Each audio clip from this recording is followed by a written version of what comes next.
Con Jaime de Altaux, periodista. Bienvenido.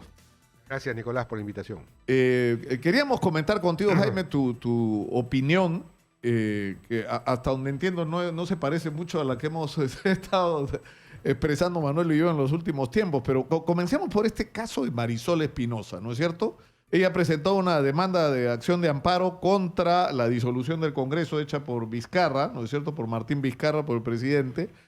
Y esto, entiendo, va a ser respaldado por Fuerza Popular por el... Bueno, ya le perdí uno de los grupos que vienen de Peruanos por el Cambio, ¿no es cierto? Contigo, el grupo Contigo. La bancada de Gible Violeta.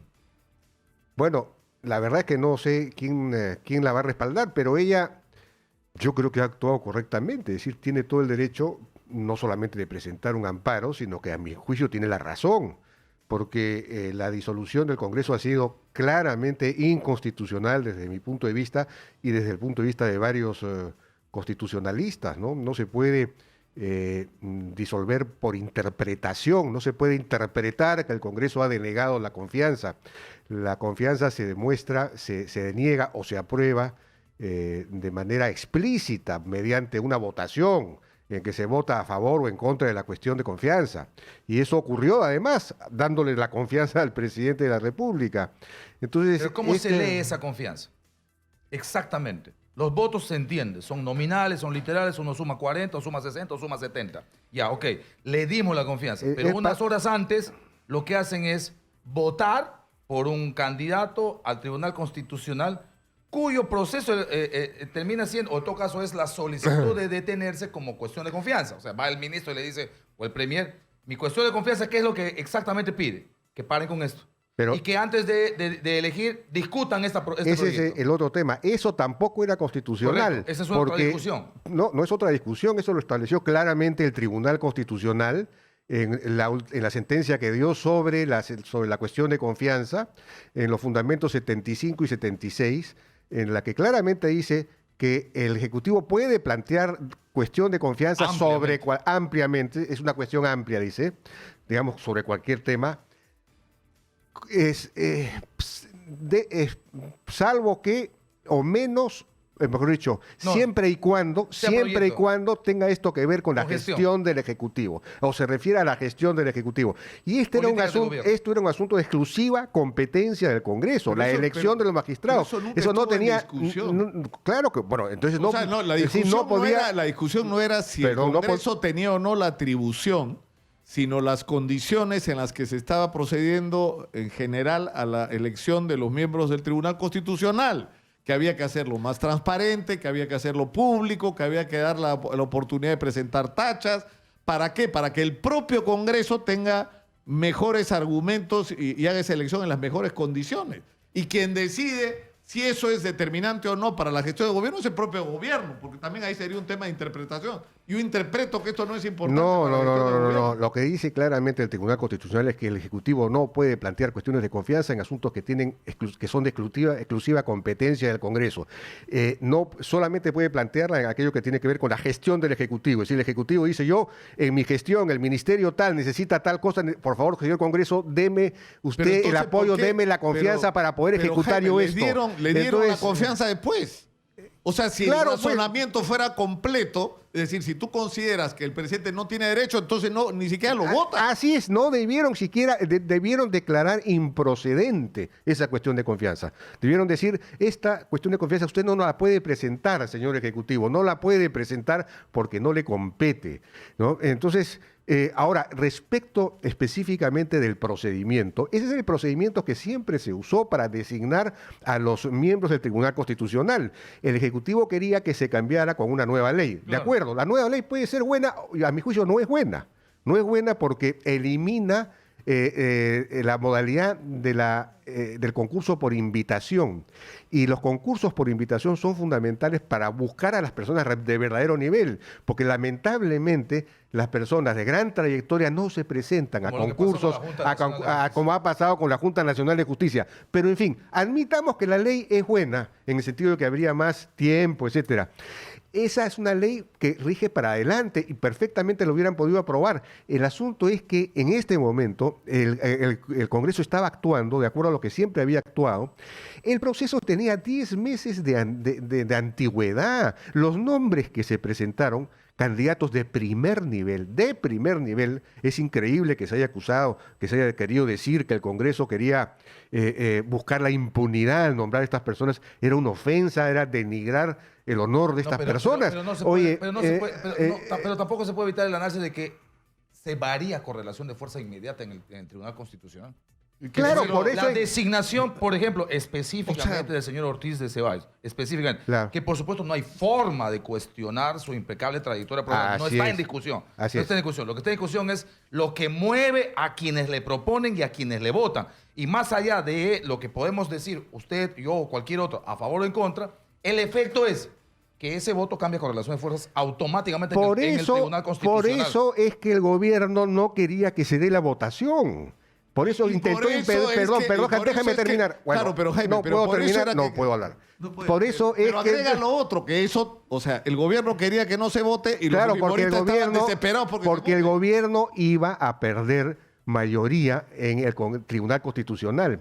Y es facultad del Congreso nombrar, así como el Congreso de la época de Humala nombró a esa mayoría que se convirtió en buena cuenta en una mayoría favorable al gobierno actual, este Congreso tenía toda la facultad de nombrar gente que reflejara de alguna manera la orientación, ni siquiera de una fuerza, de 7 bancadas. Es decir, de todos modos es un consenso que hay que reunir. Entonces está reflejando esa designación el consenso de 7 bancadas de los 2/3 del Congreso. El Congreso tenía todo el derecho a poner su propia correlación. Eso es su facultad, eso es lo normal en cualquier democracia. El Congreso tiene derecho, el Congreso tiene prerrogativa, el Congreso tiene votos.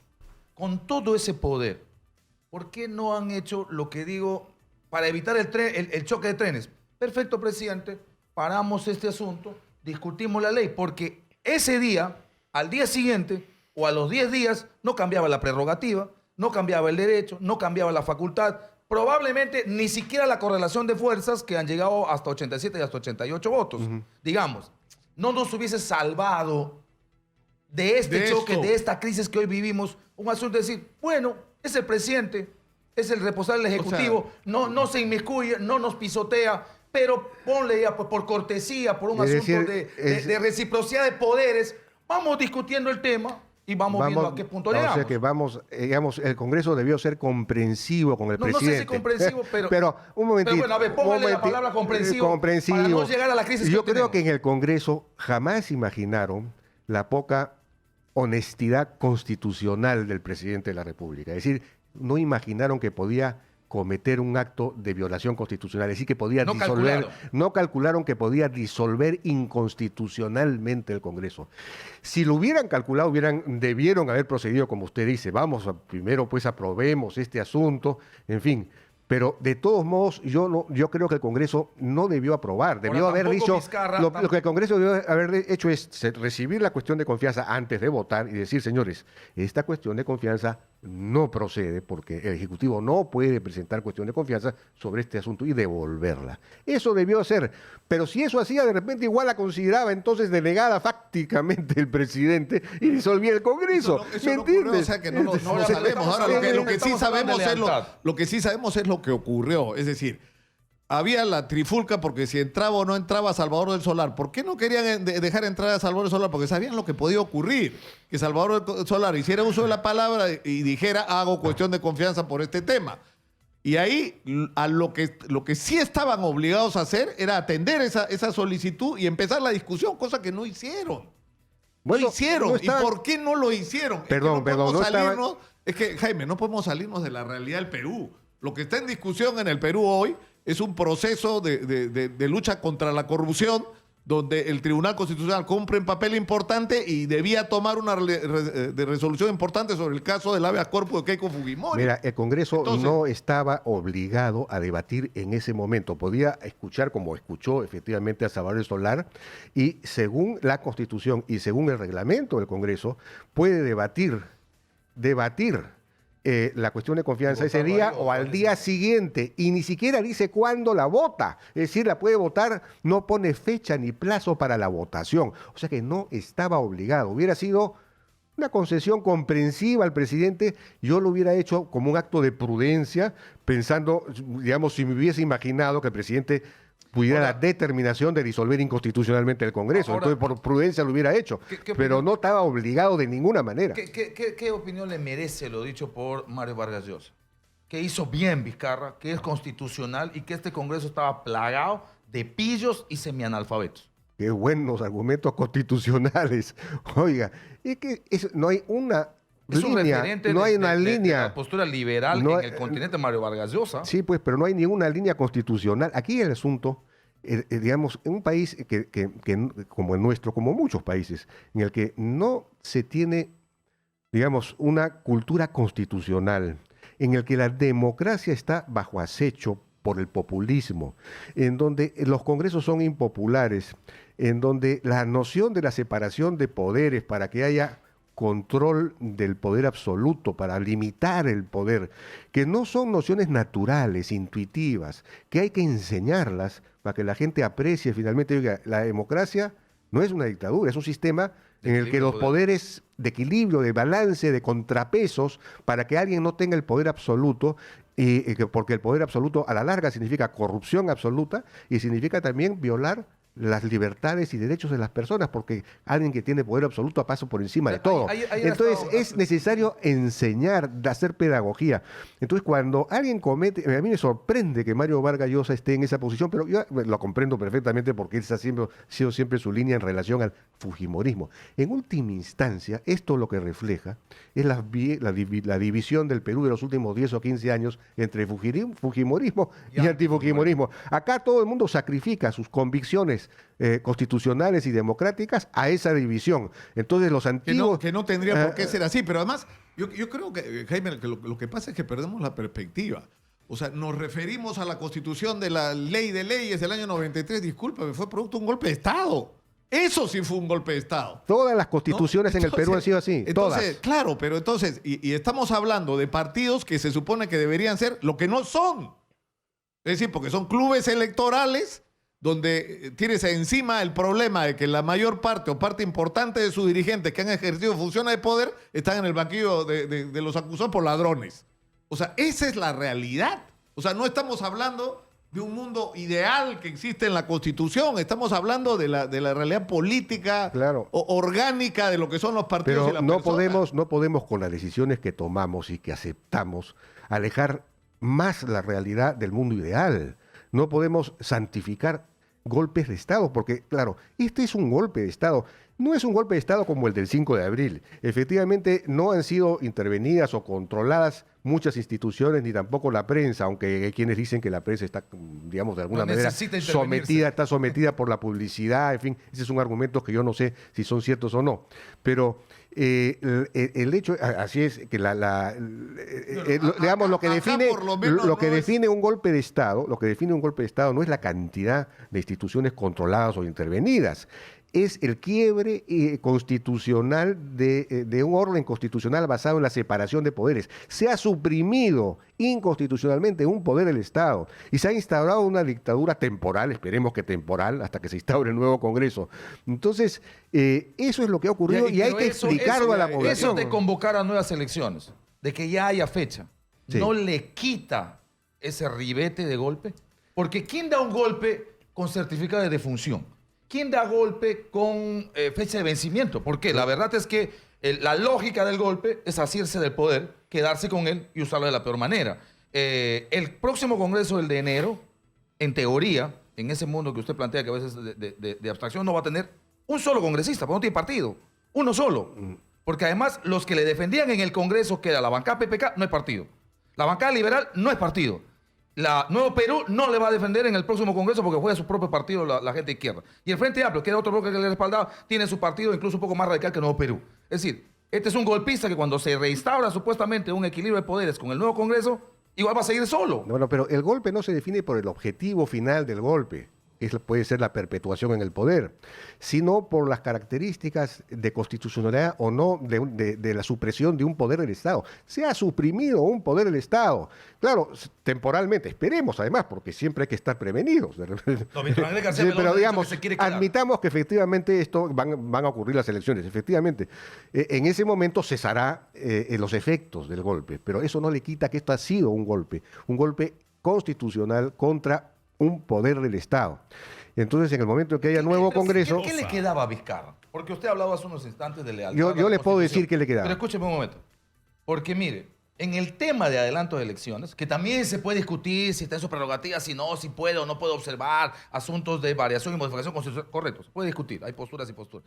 Pero él mandó a Del Solar a conversar. Se sentó con Galarreta, buscaron una tercera salida, propusieron un mecanismo y una forma. Y hasta media hora antes que la señora Bartra mandara al tacho, en menos de 2 horas de discusión en la Comisión de Constitución, había un camino abierto. Yo entiendo. Entonces, ¿qué otra cosa más quedaba si cuando estamos dialogando y estamos generando cierto consenso, incluso contra la propia postura de Vizcarra, que no sé cómo iba a enfrentar a la gente si el acuerdo llegaba en el sentido de decir, alargamos nuestra permanencia, nos dan el Senado y vamos todos tranquilos y todos contentos? Mira, eso entiendo que fue Lucho Iberico quien tomó la iniciativa de ese diálogo. Pero conversaron con Galarreta, así es, con así es. Pero fíjese lo que... El famoso obstruccionismo durante la época de Vizcarra prácticamente no existió. Existió en la época de Kuczynski y muy fuerte, pero sobre todo focalizado en el sector de educación, porque en el tema económico hubo mucha colaboración, como lo han admitido los mismos ministros de Economía. Al final, el 27 de julio ya el Congreso había aceptado o aprobado las reformas políticas, las reformas judiciales, es cierto que mediante construcción de confianza. El 27, el presidente del Congreso electo, Pedro Laechea, enumera un conjunto de problemas y reformas que hay que abordar y ofrece al presidente un trabajo conjunto para elaborar una agenda común. Eso ya estaba... Había un grupo fuerte dentro de Fuerza Popular que quería hacer eso. ¿Y cómo responde el presidente? Con una declaratoria de guerra. Adelanto de elecciones. El adelanto de elecciones crea una crisis, levanta una crisis que ya no existía. Entonces, claro, ante eso, no existía ya no existía. Tienes un Congreso absolutamente desacreditado, tienes una clase política haciendo cola por ir presa, o sea, y lo que necesitas es una renovación, que además era constitucional proponer el adelanto de elecciones, porque era el Congreso que tiene atribución para modificar la Constitución la que lo iba a hacer. O sea, era una salida razonable a una situación muy complicada. Y lo paradójico es que ahora la gente que estaba en contra, ahora está a favor, ahora quieren adelanto de elecciones generales. Pero fíjate, vuelvo a insistir. El 27, Olaechea, recogiendo la opinión, además, porque desde las distintas bancadas propone un acuerdo. El presidente responde con un adelanto de elecciones. Ese acuerdo estaba dado porque al día siguiente, el 28, el gobierno publica el Plan Nacional de Competitividad, que coincide con los temas que había abordado Olaechea. Es decir, se hubiera podido concertar perfectamente un conjunto de leyes de reformas económicas y laborales que estaban contenidas tanto en lo que Olaechea dijo como en el Plan Nacional de Competitividad. Estaban las reformas políticas pendientes que no se habían aprobado todavía. Todo eso podía conformar el cuerpo de un acuerdo de gobernabilidad. Lo dijo la propia Meche Arauz, que se lo propuso a Vizcarra el lunes anterior, en esta reunión que tuvieron que solicitada por ella, en que le dijo, presidente, yo lo ayudo a buscar un acuerdo de gobernabilidad que ya estaba listo. El día martes siguiente al golpe ya se iba a proponer todo. Ahí está la agenda, que todavía no ha salido, pero va a salir. Jaime, y el presidente no quiso, él no quería el diálogo para una agenda, porque si había diálogo y había un acuerdo, por definición no había crisis política. Y si no había crisis política, se caía el pretexto del adelanto de elecciones, ¿me entiendes? Pero lo que estaba ocurriendo, si me disculpa, Manuel, yo creo que era otra cosa. Había en marcha un proceso para vacar a Martín Vizcarra. Ha habido reuniones sobre cómo iban a hacer y estaban discutiendo quién era el presidente del Consejo de Ministros. Consecuencia del adelanto. O sea, y estaban pensando cuál es la fórmula legal para hacerlo y discutían si esta u otra posibilidad. O sea, por dónde. De acuerdo. Es decir, y lo que pasó, y algunos se la creyeron, como los señores de Alianza para el Progreso, que pensaron que se habían pegado al lado de los ganadores, Y ahora que se han dado cuenta que estaban del lado de los que perdieron, quieren de acuerdo, sitio, ¿no? de acuerdo, Nicolás, pero eso fue gatillado ¿por qué? Por el pedido de adelanto de elecciones. ¿Cuáles fueron las consecuencias de este pedido? Que fue una declaratoria de guerra gratuita. Y primero empoderó al ala dura de Fuerza Popular, que hasta ese momento era minoritaria. Y entonces ellos tomaron la vocería y tomaron la presidencia de varias comisiones. Luego, por supuesto, el propio gobierno empezó a buscar constitucionalistas que sostuvieran la tesis de que era posible disolver el Congreso mediante cuestión de confianza sobre reforma constitucional.